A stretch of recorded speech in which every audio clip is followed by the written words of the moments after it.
Good morning विद्यार्थियों। साई राम। आज हम हमारे हिंदी विषय के पुनरावर्तन को लेकर फिर यहाँ उपस्थित हैं। बच्चों, आप लोग अपनी पढ़ाई कर रहे होंगे, यूनिट टेस्ट की तैयारी कर रहे होंगे। हमने पहले पुनरावर्तन में देखा कि किस प्रकार से प्रश्न पूछे जा सकते हैं, तो इससे आपको थोड़ा सा एक आइडिया मिला होगा कि हमें हमारी परीक्षा की तैयारी कैसे करनी है, किस ढंग से करनी है। तो बच्चों, इसके पहले वाले पुनरावर्तन में हमने हमारे पाठ के बारे में देखा था। आज हम क्या देखेंगे? व्याकरण से संबंधित कैसे प्रश्न पूछे जा सकते हैं। और आज हम अपना एक पाठ जो है मन पूरक पठन, वो भी हम देखेंगे। तो चलो बच्चों, व्याकरण और पूरक पठन की तरफ बढ़ते हैं।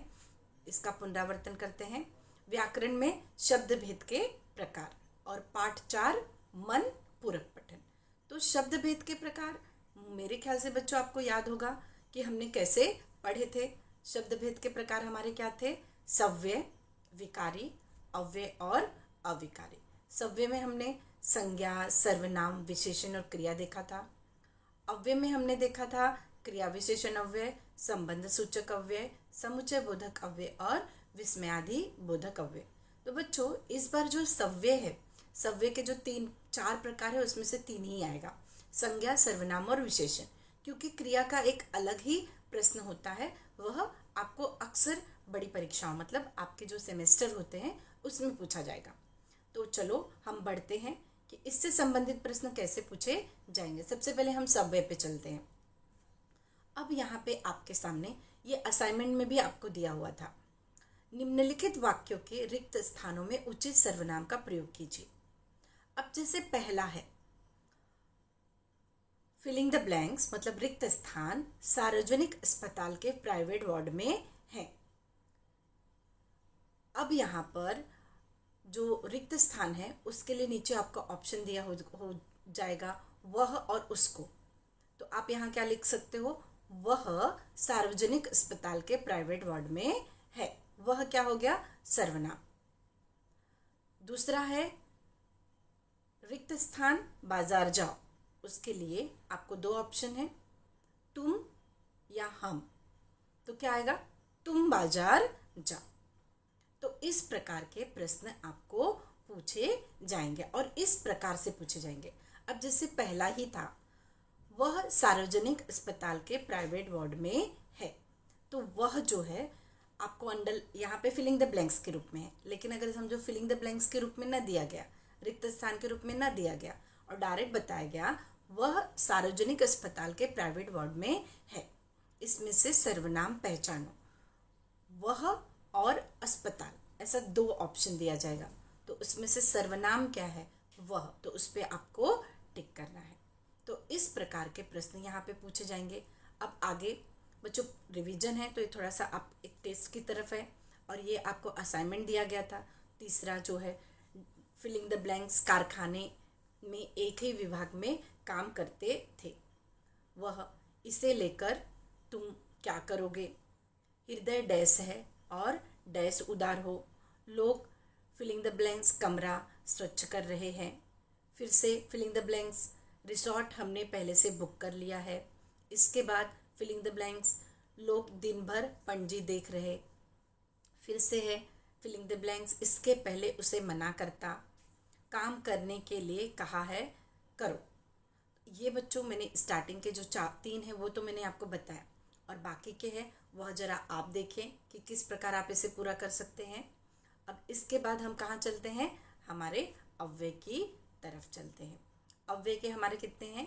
4 प्रकार, क्रिया विशेषण, संबंध बोधक, समुच्चय बोधक और विस्मयादि बोधक। क्रिया जो क्रिया की विशेषता बताता है, संबंध बोधक एक वाक्य का संबंध दूसरे वाक्य से, जैसे काकी के, रारी रे, नानी ने। समुच्चय बोधक 2 वाक्यों को जोड़ता है। विस्मयादि बोधक जिसमें आश्चर्य, शोक और भाव के विचार प्रकट होते हैं। मैंने आपको एक संक्षिप्त रूप में जानकारी दी कि किस प्रकार इन्हें हम पहचान सकते हैं। चलो इससे संबंधित प्रश्न कैसे आएंगे? वाक्यों में आए हुए अव्यय पहचान कर उनके भेद लिखिए। मैंने यहाँ आपको पहचान के दिया है, मैं कभी कभी तुम्हें देखने आऊँगा। अब कभी कभी, अब इसके नीचे 2 शब्द दिए जाएंगे, जैसे क्रिया विशेषण अव्यय और समुच्चय बोधक अव्यय। तो ये कौन सा अव्यय है? कभी कभी क्रिया विशेषण अव्यय है। तो इस प्रकार का प्रश्न हुआ। और ऐसे भी पूछा जाएगा, मैं कभी कभी तुम्हें देखने जाऊंगा। कभी कभी के नीचे अंडरलाइन नहीं है, आपको खुद ही पहचानना है कि कौन सा अव्यय है। उसके लिए भी वही दिया जाएगा, क्रिया विशेषण अव्यय कि समुच्चय बोधक अव्यय। तो कभी कभी है, आपने पहचान लिया। तो कौन सा अव्यय है ये? क्रिया विशेषण अव्यय। अब हम आते हैं दूसरे। लक्ष्मी बड़ी भयभीत और घबराई थी। और तो ये दो क्या कर रही है? वाक्यों को, शब्दों को जोड़ रही है, मतलब ये शब्दों को जोड़ रही है। तो ये क्या हुआ हमारा? समुच्चय बोधक अव्यय। तीसरा, हाय कितना निर्दयी हूं मैं। हाय, तो ये क्या आया हमारा?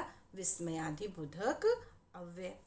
आगे, सोनाबाई अपने 4 बच्चों के साथ आई। के साथ, तो के साथ आया तो हमारा संबंध बोधक अव्यय। आगे, अब मुझे ऐसा लगा कि मेरी टांग टूटना मात्र एक घटना है। कि मतलब दो वाक्यों को जोड़ रहा है। तो ये क्या हुआ हमारा? समुच्चय बोधक अव्यय। क्यों? क्योंकि दो वाक्यों को यह जोड़ने का कार्य कर रहा है और ये छोटी की है। ठीक है बच्चों, तो इस प्रकार अव्यय हमने देखा। अब हम चलते हैं हमारे पूरक पठन की तरफ। पूरक पठन की तरफ जाने से पहले आपको एक बात और बता दूं बच्चों कि अव्यय का वाक्यों में प्रयोग जो है वह शब्द देकर भी आपको वाक्यों में प्रयोग करने के लिए कहा जा सकता है। जैसे, और राम और श्याम भाई हैं। अचानक, मेरे सामने अचानक शेर आ गया। क्योंकि, साथ, पर, बिना। ये खास करके आपको आपकी सेमेस्टर की परीक्षाओं में पूछे जाते हैं। ठीक है, अब हम आगे बढ़ते हैं। मन। मन जो हमारे पास किसके रूप में है? पूरक पठन के रूप में है। और यह कैसी है? हाइकू है, जापानी शैली की लघु कविता। इसे हम हाइकू कहते हैं। और इसका हमने विस्तार पूर्वक अर्थ भी देखा था। और इस जो हाइकू मन कविता है, इसके माध्यम से कवि ने अपने अनुभवों को बहुत ही सुंदर तरीके से हम तक पहुंचाया है, हम तक बांटने की कोशिश की है। बच्चों, इसमें हम देखते हैं कि इससे संबंधित किस प्रकार के प्रश्न पूछे जा सकते हैं। अब जैसे उचित जोड़ियां मिलाइए। जीवन रंगीन और दूसरा है खिलखिलाते, तीसरा मजेदार। जीवन रंगीन, खिलखिलाते और मजेदार।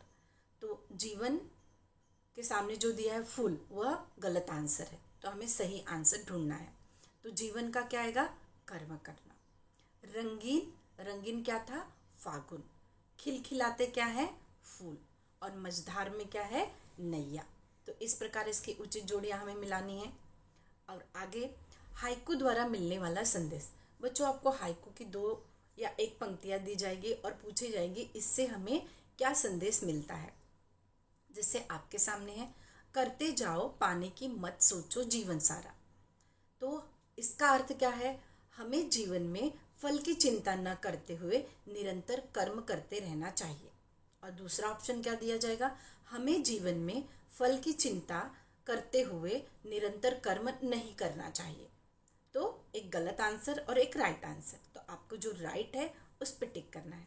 दूसरा, भीतरी कुंठा नैनों के द्वार से आई बाहर। तो इसका अर्थ क्या है?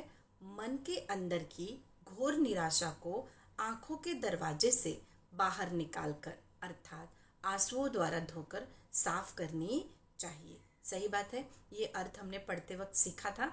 तो इस प्रकार जो हाइकू कविता है उससे हमें क्या संदेश मिलता है, वो कविता की लाइन दी जाएगी और पूछा जाएगा। ठीक है। और दूसरे प्रकार के प्रश्न कैसे? हाइकू में प्रयुक्त महीना और उसकी ऋतु। हाइकू में प्रयुक्त महीना क्या है? फागुन और वसंत ऋतु। आपको इसके लिए भी ऑप्शन दिया जाएगा। हाइकू में प्रयुक्त महीना फागुन, वर्षा ऋतु। ठीक है, तो आप क्या लिखोगे? फागुन। नेक्स्ट है, परिणाम लिखिए। सितारों का छिपना और दूसरा तुम्हारा गीतों को स्वर देना। तो इसका क्या परिणाम है? सितारों का छिपना। सितारों के छिप जाने के परिणाम स्वरूप आकाश सूना लगने लगता है। और दूसरा, तुम्हारा गीतों को स्वर देना। तुम्हारा गीतों का स्वर देने से गीत अमर हो गए।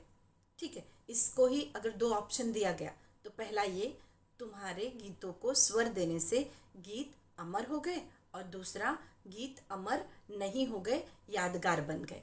तो क्या होगा राइट आंसर? जो ऊपर वाला पहला है, तुम्हारे गीतों को स्वर देने से गीत अमर हो गए।